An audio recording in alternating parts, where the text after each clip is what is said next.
Supreme court ने देश की सुरक्षा और संप्रभुता से जुड़ी कोई भी रिपोर्ट सार्वजनिक करने से इनकार करते हुए मंगलवार को पूछा कि आतंकवादियों के खिलाफ जासूसी सॉफ्टवेयर के इस्तेमाल में गलत क्या है।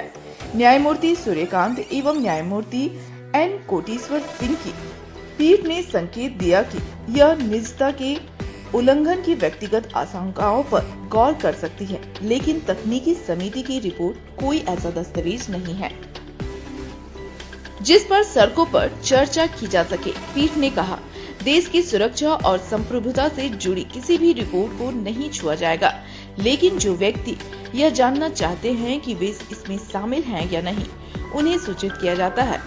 हाँ, व्यक्तिगत आशंकाओं से निपटा जाना चाहिए, लेकिन इसे सड़कों पर चर्चा का दस्तावेज नहीं बनाया जा सकता।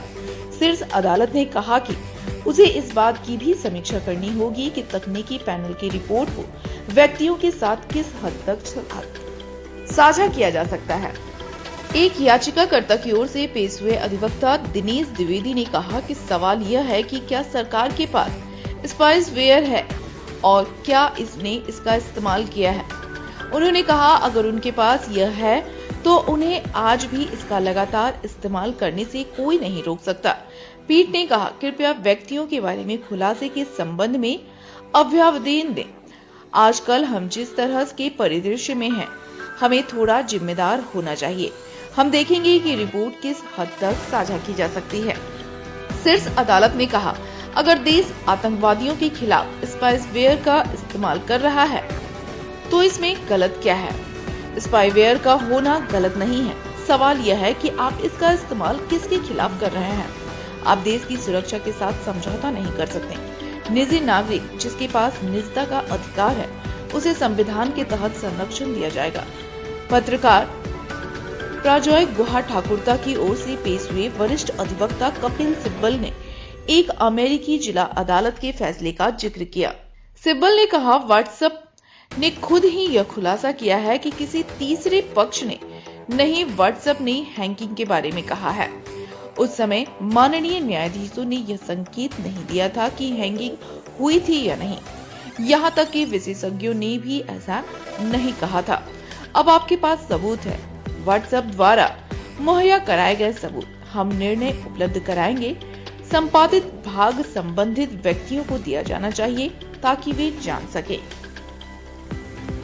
हालांकि सॉलिसिटर जनरल तुषार मेहता ने कहा कि कोई ऐसी जांच नहीं की जानी चाहिए जो किसी विशिष्ट आरोप या साक्ष्य के आधार पर नहीं, बल्कि केवल जानकारी प्राप्त करने के उद्देश्य से की जाए।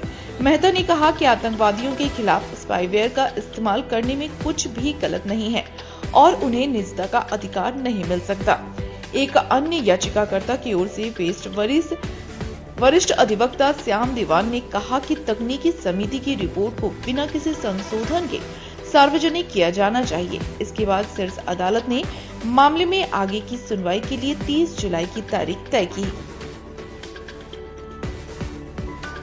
पेगासस के अनधिकृत उपयोग की जांच के लिए शीर्ष अदालत द्वारा नियुक्त तकनीकी पैनल को 25 अगस्त 2022 को 19 में से 5 सेल फोन में कुछ मेलवेयर मिले थे, लेकिन यह पता नहीं लगाया जा सका था कि इजरायली स्पाइवेयर का इस्तेमाल किया गया था या नहीं।